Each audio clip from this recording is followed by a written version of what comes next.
You might have heard of tons of tall tales in American culture, such as Paul Bunyan, John Henry, Johnny Appleseed, and Pecos Bill.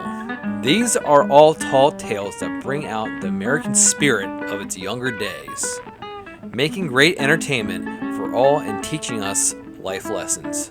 But what happens when one of those tall tales ends up being real? Well, you could say Jack Fasig of Lancaster County ended up being the real one.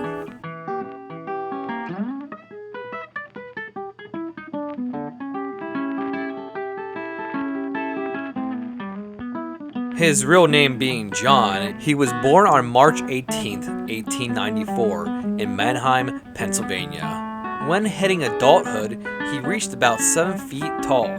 But when he was 16, he was called a physical marvel by the Lancaster intelligencer, as well as said to be one of the strongest boys in the world by national magazines.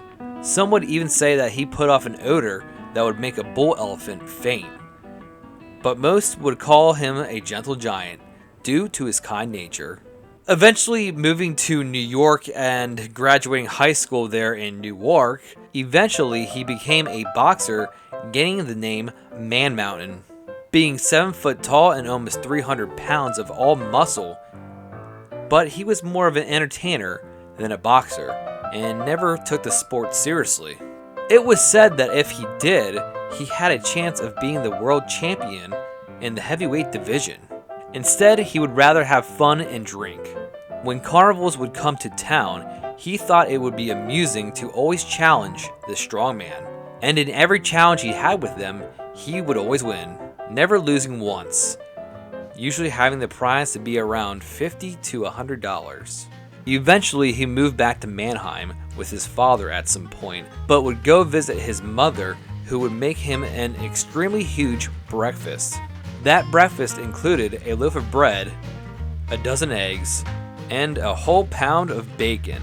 While in Manheim, he still liked to do physical feats constantly, like carrying 100-pound bags of feed on his shoulders for miles. Some even have witnessed him pulling cars out of ditches.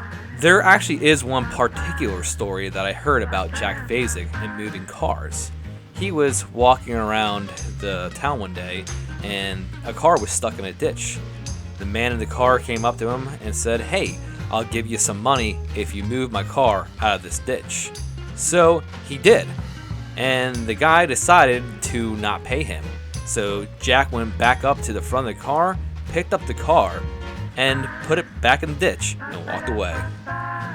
When he got older, he worked in the Manheim asbestos factory for just a little while, lifting 200-pound drums by himself into a truck, but decided eventually that he was doing too much work for the company and quit, withdrawing most of his money to then go buy clothes, since he was tired of people thinking that he was a bum, and bought nicer clothes and a cane along with other high-class items. Eventually, the paper caught an eye and called him Diamond Jack. One tall tale of Jack Fasig was that one of the bridges went out in the town, and he laid down to fix the path of the bridge with his body. A train full of people then went over his back, never to derail, safely bringing people to their destination. The only thing Jack had to say when getting off the tracks was, "But gee, that tickled." Another tall tale comes from Petersburg, near the area where a woman's car broke down and he pushed her car all the way to Manheim, which was around 5 miles.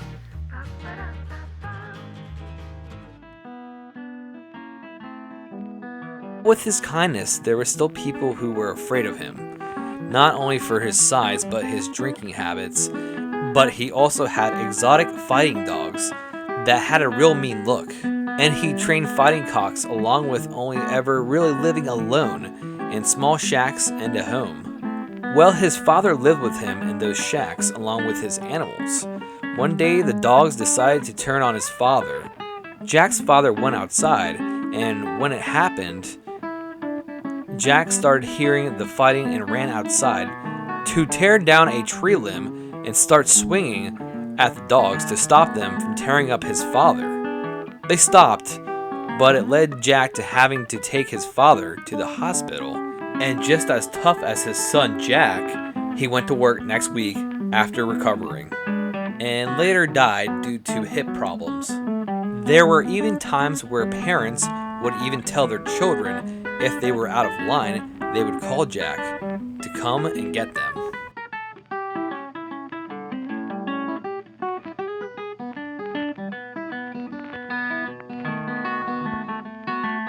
But Jack wasn't only known for his muscles.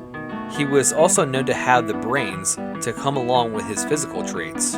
He was top of his class and known to be able to recite Shakespeare. He was even able to say the whole Gettysburg Address by heart.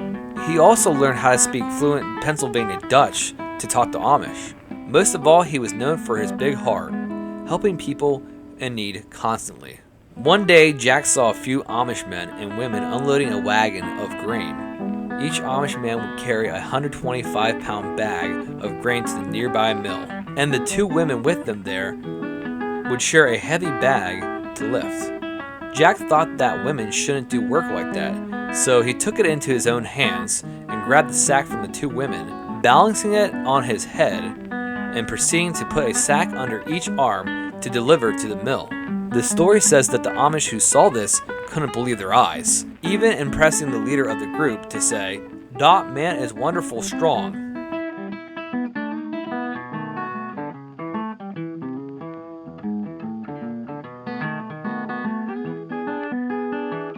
Eventually, Jack died in the 1950s at the age of 57 due to a heart attack medically. But most people would tell you that it was from his drinking habits. But either way, this man lived a bigger life than himself, being the Paul Bunyan of Lancaster, and his legend still goes on today. Stories are told by those living in Manheim, and even books were written about him, telling of his extraordinary feats and tales. And Jack's legend will go on for years to come. Well, I hope you liked the tall tale of Jack Fasig, and if you haven't yet, click subscribe. And if you like this video, give it a like, and hit the notification button if you want to see videos when I post them. And the next one is coming really soon, so I'll see you then.